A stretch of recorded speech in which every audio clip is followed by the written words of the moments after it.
Welcome, viewers, to the second part of my conversation with Bhawna Bhatnagar, the co-founder of WeFounder. Do watch the first part of our conversation and all other episodes of this series on my YouTube and Spotify channels as well. The links are given in the description. Welcome back, Bhavna. Happy to have you with us again. Thank you for having me again.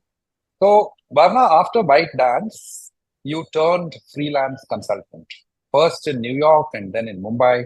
So, I'm very intrigued by this transition because in India, at least, you have this notion that your resume must be one continuous moving from one company to the other. This whole freelance kind of a thing is not very favorably viewed, but you took that plunge when you're in the height of your career at ByteDance. So, what led to this transition? And briefly, if you can explain your experiences as a freelance consultant. So Ramesh, when I decided to move from ByteDance, I decided I'll go directly to US and not to India. I somehow realized that it's going to be a very tough change. Like you rightly said, that I was at the peak of what anyone could be doing in tech, sitting in Beijing, targeting high growth markets. So I knew that it's going to be a little difficult, and I didn't have a plan around that time. I was just thinking that, I needed a break in my life. I was working too much, working too hard. I had no other, I mean, if there was any semblance of balance in anyone professional's life, I didn't have it. So I took a conscious decision to take a break and I went to the US.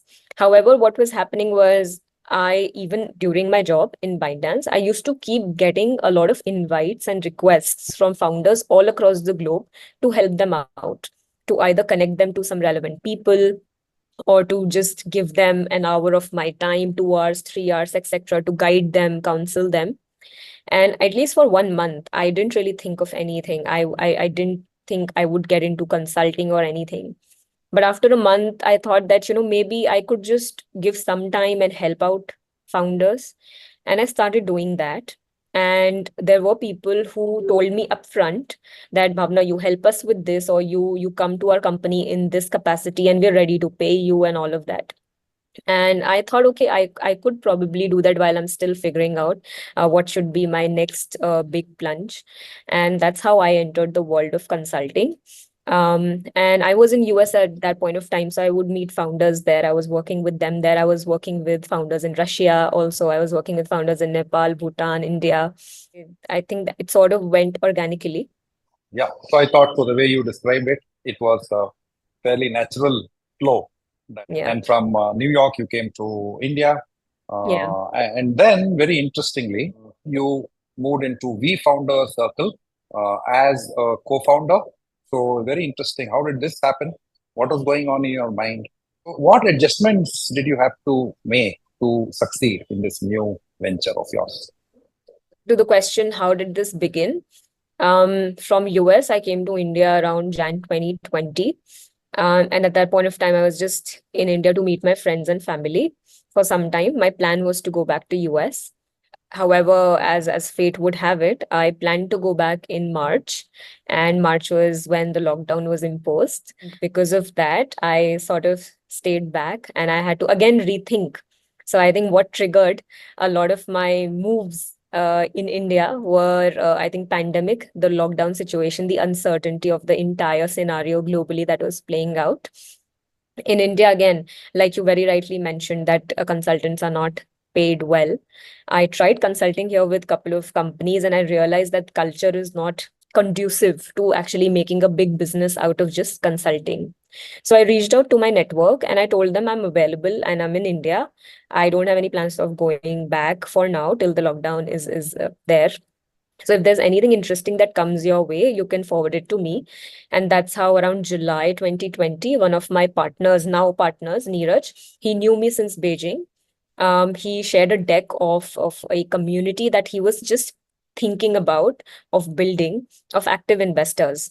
And because I had a great background in building a global community of founders and investors in Beijing, I thought it could be interesting to do the same in India and explore the investment side of Indian ecosystem. And that's how I got started. On the second question that you asked about the adjustments that I had to make, I think something similar to what I experienced in China. I think the work culture and the way people conduct their business here was very different. And as a consultant, like you rightly said, that sometimes it's very difficult to prove yourself, even though whatever background someone may have, once you call yourself a consultant, you are just a consultant. Then you have to tell people, okay, what could I do for them, how is my experience valuable. So for me it was like starting from scratch, in a new industry, that too, and in a country that of course is my country, but I've come back after a long time. So I think making those adjustments was a little tricky. So you made all of those adjustments, and now you're about 4 years into We Founder Circle Yes. with a lot of interesting, I'm sure, experiences. Kind of being part of this setup, which has made significant investments in 150 startups. So, Yes. so with all this experience, my question to you is, what are the key reasons why startups succeed or fail, and what should a CXO who's wanting to start up his own venture be mindful of? Okay, so the factors why I think a startup fails or succeeds. I think it's such a mystery to most people, but I think from all the startups that we've spoken to, see, what we look at as investors is the founding team, the founder, which is the core of the entire project. So how well a person knows what they're doing, how well have they identified a problem, and how much are they willing to hustle to reach to the right solution, right? As a founder, the key work that anyone has to do is to firstly fundraise, obviously be able to convince people to put money in their venture if they need money from outside, and then hire a team that can actually be aligned to their vision and build what the founder wants to be built, and be open to feedback, obviously. So I think the best founders that we've spoken to, they are very coachable, they are very well versed with the market, and if not, they are very open and willing to learn, so very self-aware, right? So Mm, very motivated, willing to hustle, and they're very positive. I think the biggest entrepreneurs, and I'm not just talking about startup founders, the biggest legends, right?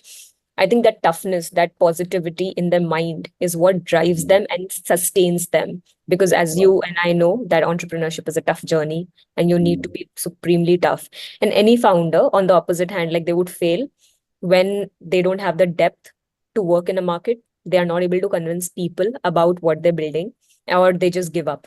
That also we've mm, seen multiple times when a founder is great, but mm. then they just don't want to go through the struggle of building a company. They give up midway, They give up. Yeah. maybe not resilient enough to go through the tough times. Exactly, Yeah. exactly.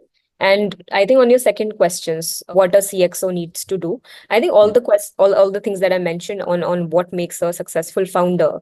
I think a mm, CXO, for CXOs, I understand, and we've come across a lot of founders who are CXOs. It's a very mm, difficult decision to make the jump because they are mm, already in a comfortable job that is high paying.